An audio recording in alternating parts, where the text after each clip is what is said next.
राष्ट्रपति Donald Trump की नई 25% इंपोर्ट टैक्स की नीति की वजह से अमेरिका को बड़ा झटका लगा है।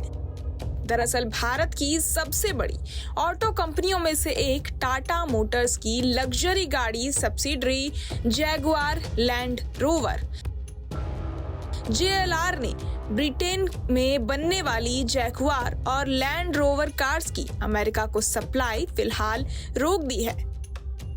चलिए जानते हैं कि क्या है ये पूरा मामला। ब्लूमबर्ग की रिपोर्ट के अनुसार सोमवार से JLR अमेरिका को कारों की शिपमेंट अस्थायी रूप से रोक रही है ताकि वो नए इंपोर्ट टैक्स से निपटने का रास्ता खोज सके। ट्रंप प्रशासन की नई नीति के अंतर्गत अब अमेरिका में इंपोर्ट की नई गाड़ियों पर सीधा 25% टैक्स लगेगा, जो गुरुवार से ही लागू हो चुका है। आपको बता दें कि जैगुआर लैंड रोवर के पास अमेरिका में पहले से कुछ महीनों के लिए कार्स का स्टॉक है, जिन्हें ये नया टैक्स नहीं लगेगा, लेकिन नई शिपमेंट पर टैक्स लागू होने की वजह से कंपनी फिलहाल रोक चुकी है। ब्रिटेन की जैगुआर लैंड रोवर पूरे 38,000 लोगों को रोजगार देती है। पिछले साल मार्च में JLR ने दुनिया भर में लगभग 4,30,000 गाड़ियां बेची।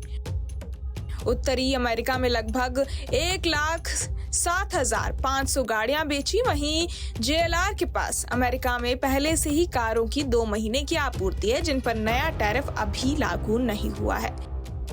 वाहनों को अटलांटिक से अमेरिका भेजने में 21 दिन का समय लगता है। ऐसे में अभी एक्सपोर्ट नहीं करने का फैसला कंपनी के लिए अहम है। दरअसल टाटा मोटर्स ने 2008 में जैगुआर लैंड रोवर को अमेरिकी कंपनी फोर्ड से खरीद लिया था। अब जब अमेरिका की ट्रेड पॉलिसीज फिर से सख्त हो रही हैं, तो टाटा के लिए ये एक बड़ा झटका माना जा रहा है। इसकी गूंज सिर्फ UK या US तक सीमित नहीं है, बल्कि इससे भारत की साख और रणनीतिक निवेश पर भी असर पड़ सकता है।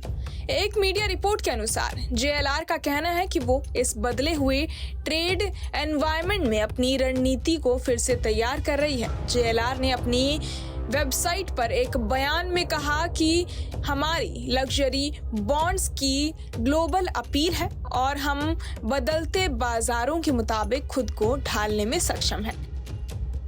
इस समय हमारी प्राथमिकता है अपने ग्लोबल क्लाइंट्स को बेहतर सर्विस देना और अमेरिका की नई ट्रेडिंग शर्तों के मुताबिक खुद को तैयार करना। टाटा मोटर्स की सब्सिडरी जैगुआर लैंड रोवर ने अपनी कारों को अमेरिका में एक्सपोर्ट ना करने का फैसला लिया, जो फैसला 7 अप्रैल 2025 से लागू हो जाएगा, जिसके बाद से JLR की गाड़ियां अमेरिका में एक्सपोर्ट नहीं होंगी। बहरहाल इस पूरी खबर को सुनकर आप क्या कुछ सोचते हैं, हमें कमेंट बॉक्स में जरूर बताएं और बाकी तमाम खबरों के लिए सब्सक्राइब करें न्यूज़ नेशन।